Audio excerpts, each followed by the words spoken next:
Hi, Grandma here, reading The Hiding Place by Corrie and I'm starting in the middle of the chapter. I always have a little hard time with this name, Scheveningen, which is, I think, chapter 10. Yeah, chapter 10. And I'm starting on page 160. As a little review, they are in a prison, not a concentration camp, it's a prison. And she and her sisters, and they are in separate cells. They didn't put anybody together that knew each other. And she's with 4 or 5 other people in her cell. She did get summoned to go to a hospital to check on her sickness, which she said was the flu. But the doctor has diagnosed her with pre-tubercular condition. She also met a very kind nurse who brought her some soap and some parts of a Bible, which were very nice of her. Corrie has shared the soaps, at least, with the people in her cell. It was 2 nights later, near the time when the light bulb usually flickered off, that the cell door banged open and a guard strode in. "Tin Boom! Corrie!" she snapped. "Get your things!" I stared at her, an insane hope rising in me. "You mean—" "Silence, no talking." It did not take long to gather my things, my hat and an undervest that was drying after a vain attempt to get it clean in the much-used basin water. My coat with the precious contents of its pockets had never yet been off my back. Why such strict silence? I wondered. Why should I not be allowed to even say a goodbye to my cellmates? Would it be very wrong for a guard to smile now and then or give a few words of explanation? I said farewell to the others with my eyes and followed the stiff-backed woman into the hall. She paused to lock the door, then marched off down the corridor. But the wrong way. We were not heading toward the outside entrance at all, but deeper into the maze of prison passageways. Still, without a word, she halted in front of another door, opened it with a key. I stepped inside, the door clanged behind me, the bolt slammed shut. The cell was identical with the one I just left, 6 steps long, 2 wide, a single cot at the back, but this one was empty. As the guard's footsteps died away down the corridor, I leaned against the cold metal of the door, alone behind these walls. I must not let my thoughts run wildly. I must be very mature, very practical. 6 steps, sit down on the cot. This one reeked even worse than the other. The straw seemed to be fermenting. I reached for the blanket. Someone had been sick on it. I thrust it away, but it was too late. I dashed for the bucket near the door and leaned weakly over it. At that moment, the light bulb on the ceiling went out. I groped back to the cot, huddled there in the dark, setting my teeth against the stink of the bedding, wrapping my coat tighter about me. The cell was bitter cold. Wind hammered against the wall. This must be near the outside edge of the prison. The wind had never shrieked so in the other one. What had I done to be separated from people this way? Had they discovered the conversation with the nurse at the doctor's office? Or perhaps some of the prisoners from Harlem had been interrogated and the truth about our group was known. Maybe my sentence was solitary confinement for years and years. In the morning, my fever was worse. I could not stand even long enough to get my food from the shelf in the door. And after an hour or so, the plate was taken away untouched. Toward evening, the pass-through dropped open again, and the hunk of coarse prison bread appeared. By now, I was desperate for food, but less able to walk than ever. Whoever was in the hall must have seen the problem. A hand picked up the bread and hurled it toward me. It landed on the floor beside the cot, where I clawed for it and gnawed it greedily. For several days, while the fever raged, my supper was delivered in this manner. Mornings, the door squealed open and a woman in a blue smock carried a plate of hot gruel to the cot. I was as starved for the sight of a human face as for the food, and tried in a hoarse croak to start a conversation. But the woman, obviously a fellow prisoner, would only shake her head with a fearful glance toward the hall. The door also opened once a day to let in the trustee from medical supply with a dose of some stinging yellow liquid from a very dirty bottle. The first time he entered the cell, I clutched at his sleeve. "Please," I rasped, "have you seen an 84-year-old man? White hair, long beard. Casper Ten Boom. You must have taken medicine to him." The man tugged loose. I don't know anything." The cell door slammed back against the wall, framing the guard. "Solitary prisoners are not permitted to talk. If you say another word to one of the work-duty prisoners, it will be kalte Kost for the duration of your sentence." And the door banged behind the two of them. Now, if you remember, kalte Kost means no hot food at all. It would be only cold food. This same trustee was also charged with recording my temperature each time he came. I had to take off my shirt, place a thermometer under my arm and the side of my body. It did not look to me like an accurate system. Sure enough, by the end of the week, an irritable voice called through the food slot, "Get up and get the food yourself. Your fever's gone. You won't be waited on again." I felt sure that the fever had not gone, but there was nothing for it but to creep trembling to the door for my plate. When I'd replaced it, I would lie down again on that smelly straw, steeling myself for the bawling out I knew would come. "Look at the great lady, back in bed again. Are you going to lie there all day?" Why lying down was such a crime, I could not understand. Nor, indeed, what one was supposed to accomplish if one got up. Thoughts, now that I was alone, were a bigger problem than ever. I could no longer even pray for family and friends by name. So great was the fear and longing wrapped around each one. "Those I love, Lord," I would say, "you know them, you see them. Oh, bless them all." Thoughts were enemies. That prison bag, how many times I opened it in my mind and pawed through all the things I'd left behind. A fresh blouse, aspirin, a whole bottle of them, toothpaste with a kind of pepperminty taste. And then I would catch myself. How ridiculous such thoughts. If I had it to do all over again, would I really put those little personal comforts ahead of human lives? Of course not. But in the dark nights, as the wind howled and the fever pulsed, I would draw that bag out of that some corner of my mind and root through it once again. A towel to lay on this scratchy straw, an aspirin. In only one way was this new cell an improvement over the first one. It had a window. 7 iron bars across it, 4 bars up and down. It was high in the wall, much too high to look out of, but through those 28 squares, I could see the sky. All day I kept my eyes fixed on that bit of heaven. Sometimes clouds moved across the squares, white or pink or edged with gold. And when the wind came from the west, I could hear the sea.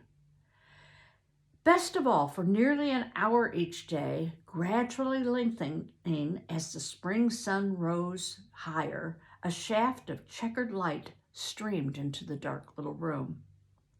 As the weather turned warm and I grew stronger, I would stand up to catch the sunshine on my face and chest, moving along the wall with the moving light, climbing at last onto the cot to stand on tiptoe for the final rays. As my health returned, I was able to use my eyes longer. I had been sustaining myself from my scriptures a verse at a time. Now, like a starving man, I gulped entire gospels at reading, seeing whole the magnificent drama of salvation. And as I did, an incredible thought prickled the back of my neck. Was it possible that all of this seemed so wasteful and so needless? This war, Scheveningen prison, This very cell, none of it was unforeseen or accidental. Could it be part of the pattern first revealed in the Gospels? Hadn't Jesus, and here my reading became intent indeed, hadn't Jesus been defeated as utterly and unarguably as our little group and our small plans had been? But if the Gospels were truly the pattern of God's activity, then defeat was only the beginning. I would look around at the bare little cell and wonder what conceivable victory could come from a place like this. The prison expert in the first cell had taught me to make a kind of knife by rubbing a corset stay against the rough cement floor. It seemed to me strangely important not to lose track of time, and so with a sharp-honed stay, I scratched a calendar on the wall behind the cot. As each long, featureless day crawled to a close, I checked off another square. I also started a record of special dates beneath the calendar. February 28th, 1944, arrest. February 29th, 1944, transport to Scheveningen. March 16th, 1944, beginning of solitary. And now a new date, April 15th, 1944, my birthday in prison. A birthday had to mean a party, but I searched in vain for a single cheerful object. At least in the other cell, there had been bright bits of clothing, like the Baroness's red hat, Frau Mike's yellow blouse. How I regret now my own lack of taste in clothes. At least I would have a song at my party. I chose one of the Bride of Harlem tree. She would be in full bloom now. The child's song brought it all close. The bursting branches, the petals raining like snow on the brick sidewalk. Quiet in there! A volley of blows sounded on my iron door. Solitary prisoners are to keep quiet. I sat on the cot, opened the Gospel of John, and read until the ache in my heart went away. 2 days after my birthday, I was taken for the first time to the big, echoing shower room. A grim-faced guard marched beside me, her scowl forbidding me to take pleasure in the expedition. But nothing could dim the wonder of stepping into that wide corridor after so many weeks of close confinement. At the door to the shower room, several women were waiting. Even in the strict silence, this human closeness was joy and strength. I scanned the faces of those coming out, but neither Betsy nor Nolly were there, nor anyone else from Harlem. And yet I thought, they are all my sisters. How rich is anyone who can simply see human faces? The shower, too, was glorious. Warm, clean water over my festering skin, streams of water through my matted hair. I went back to my cell with a new resolve. The next time I was permitted a shower, I would take with me 3 of my Gospels. Solitary was teaching me that it was not possible to be rich alone. And I was not alone much longer. Into my solitary cell came a small, busy black ant. I had almost put my foot where he was one morning as I carried my bucket to the door when I realized the honor being done me. I crouched down and admired the marvelous design of legs and body. I apologized for my size and promised I would not so thoughtlessly stride about again. After a while, he disappeared through a crack in the floor. But when my evening piece of bread appeared on the door shelf, I scattered some crumbs, and to my joy, he popped out again at once. He picked up a heroic piece, struggled down the hole with it, and came back for the more. It was the beginning of a relationship. Now, in addition to the daily visit of the sun, I had the company of this brave and handsome guest. In fact, soon of a whole small committee. If I was washing out clothes in the basin or sharpening the point of my homemade knife when the ants appeared, I stopped at once to give them my full attention. It would have been unthinkable to squander 2 activities on the same bit of time. One evening, as I was crossing another long, long day from the calendar scratched on my wall, I heard shouts far down the corridor. They were answered close by. Now noisy voices came from every direction. How unusual for the prisoners to be making a racket. Where were the guards? The shelf at my door had not been closed since the bread came 2 hours ago. I pressed my ear to it and listened, but it was hard to make sense of the tumult outside. Names were being passed from cell to cell. People were singing, others pounding on their doors. The guards must be away. "Please, let's be quiet," a voice nearby pleaded. "Let's use this time before they get back." "What's happening?" I cried through the open slot. "Where are the guards?" "At a party," the same voice answered me. "It's Hitler's birthday." Then there must be their own names. People were shouting down the corridor. This was our chance to tell where we were to get information. "I'm Corrie Tin Boom," I called through the food shelf. "My whole family is here somewhere. Oh, has anyone seen Casper Tin Boom, Betsy Tin Boom, Nolly Van Verden, Willem Tin Boom?" I shouted names until I was hoarse. I heard them repeated from mouth to mouth down the corridor. I passed names too to the right and to the left as we worked out a kind of system. After a while, answers began to filter back. "Mrs. van der Elst is in cell 228. Peacha's arm is much better." Some of the messages I could hardly bear to relay. "The hearing was very bad. He sits in a cell without speaking. To my husband, Just, our baby died last week." Along with personal messages were rumors about the world outside, each more wildly optimistic than the last. "There is a revolution in Germany. The Allies have invaded Europe. The war cannot last 3 weeks longer." At last, some of the names I shouted out began to return. "Betsy Tin Boom is in cell 312. She says to tell you that God is good." Oh, that was Betsy. That was every inch Betsy. Then, Nolly Van Verden was in cell 318, but she was released more than a month ago. Released? Oh, thank God. Two's two released. News from the men's section was longer returning. As it did, my heart leapt higher and higher. Peter Van Verden, released. Herman Slurring, released. Willem Tin Boom, released. As far as I could discover, every single one taken in the raid on the Bayeux, with the exception of Betsy and me, had been freed. Only about Father could I discover no news at all. Although I called his name over and over into the murmuring hall, no one seemed to have seen him. No one seemed to know.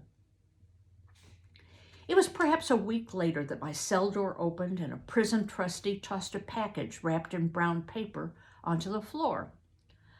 What do you think that could be? I picked it up, hefted it, turned it over and over. The wrapping paper had been torn open and carelessly retied, but even through the disarray, I could spot Nolly's loving touch. I sat on the cot and opened it. Now remember, her sister Nolly has been released. There, familiar and welcoming as a visit from home, was the light blue embroidered sweater. As I put it on, I seemed to feel Nolly's arms circling my shoulders. Also in the package were cookies and vitamins, needle and thread, and a bright red towel. How Nolly understood the gray color hunger of prison. She had even wrapped the cookies in gay red cellophane. I was biting into the first one when inspiration came to me. I dragged the cot out from the wall to stand under the naked overhead bulb. Climbing on it, I fashioned a lampshade with the paper. A cheery red glow at once suffused the bleak little room. I was rewrapping the cookies in the brown outer paper when my eyes fell on the address written in Nolly's careful hand, slanting upward toward the postage stamp. But Nolly's handwriting did not slant. The stamp. Hadn't a message once come to the Bayet under a stamp, penciled in the tiny square underneath? Laughing at my own overwrought imagination, I moistened the paper in the basin and water and worked the stamp gently free. Words. There were definitely words there, but so tiny I had to climb again onto the cot and hold the paper close to the shaded bulb. All the watches in your closet are safe. That's kind of an odd message, don't you think? What do you think that means? Safe. Then Yussi and Hank and Mary, and they'd gotten out of the secret room. They'd escaped. They were free. I burst into racking sobs, then heard heavy footsteps bearing down the corridor. Hastily, I jumped down from the cot, shoved it back to the wall. The pass-through clattered open. "What's the commotion in there?" "Oh, it's nothing. I won't do it again." The slot in the door snapped shut. How had they managed it? How had they gotten past the soldiers? Never mind, dear Lord, you were there, and that's all that mattered. The cell door opened to let in a German officer, followed by the head matron herself. My eyes ran hungrily over the well-pressed uniform with its rows of brilliant colored battle ribbons. "Miss Ten Boom," the officer began in excellent Dutch, "I have a few questions I believe you can help me with." The matron was carrying a small stool that she leaped to set down for the officer. I stared at her. Was this creature the terrible voiced terror of the women's wing? The officer sat down, motioning me to take the cot. There was something in that gesture that belonged to the world outside the prison. As he took out a small notebook and began to read names from it, I was suddenly conscious of my rumpled clothes, my long, ragged fingernails. To my relief, I honestly did not know any of the names he read. Now I understood the wisdom of the ubiquitous Mr. Smith. The officer stood up. "Will you be feeling well enough to come for your hearing soon?" Again, that ordinary human manner. "Yes, I hope so." The officer stepped out into the hall, the matron bobbing and scurrying after him with the stool. It was the 3rd of May. I was sitting on my cot sewing. Since Nolly's package had been delivered, I had a wonderful new occupation. One by one, I was pulling the threads from the red towel and with them embroidering bright figures on the pajamas that I had only recently received. I only recently stopped wearing beneath my clothes. A window with ruffled curtains, a flower with impossible number of petals and leaves. I had just started work on the head of a cat over the right pocket when the food shelf in the door banged open and shut with a single motion. And there on the floor of the cell lay a letter. I dropped the pajamas and sprang forward. Nolly's writing. Why should my hand tremble as I picked it up? The letter had been opened by the censors, held by them too. The postmark was over a week old, but it was a letter from home, the very first one. Why this sudden fear? I unfolded the paper. "Poor Corrie, can you be very brave?" No, I couldn't be brave. I forced my eyes to read on. "I have news that is very hard to write you. Father survived his arrest by only 10 days. He is now with the Lord." I stood with the paper between my hands so long that the daily shaft of life entering the cell and fell upon it. Father, Father. The letter glittered in the crisscross light as I read the rest. Nolly had no details, not how or where he died, not even where he was buried. Footsteps were passing on the coconut matting. I ran to the door, pressed my face to the closed pass-through. Please, oh please. The steps stopped. The shelf dropped open. What's the matter? Please, I've had bad news. Oh, please don't go away. Wait a minute. The footsteps retreated, then returned with a jangle of keys. The cell door opened. Here, the young woman handed me a pill with a glass of water. It's a sedative. The letter just came, I explained. It says that my father has died. The girl stared at me. Your father, she said in astonished tones. I realized how very old and decrepit I must look to this young person. She stood in the doorway a while, obviously embarrassed at my tears. Whatever happened, she said at last, you brought it on yourself by breaking the laws. Dear Jesus, I whispered as the door slammed and her footsteps died away. How foolish of me to have called for human help when you are here. To think that Father sees you now face to face. To think that he and Mama are together again, walking those bright streets. I pulled the cot from the wall and below the calendar scratched another date. March 9th, 1944. Father released. So she's using released in a different way. Before, when she said Nolly was released and Peter was released, it meant they were no longer in prison, but they were outside of the prison. They'd gone back home. But here it's a different kind of released. He's been released from this life, and he is now at peace. Our next chapter is called The Lieutenant, and it's chapter 11. So I wonder what it has to do with the lieutenant. They did mention in this chapter that she was going to have a hearing. So maybe it has something to do with her hearing. Now hearing, it's not this kind of hearing. It's like a court. She's going to be taken to court and judged and given a sentence. So anyway, that's all for today. Bye-bye.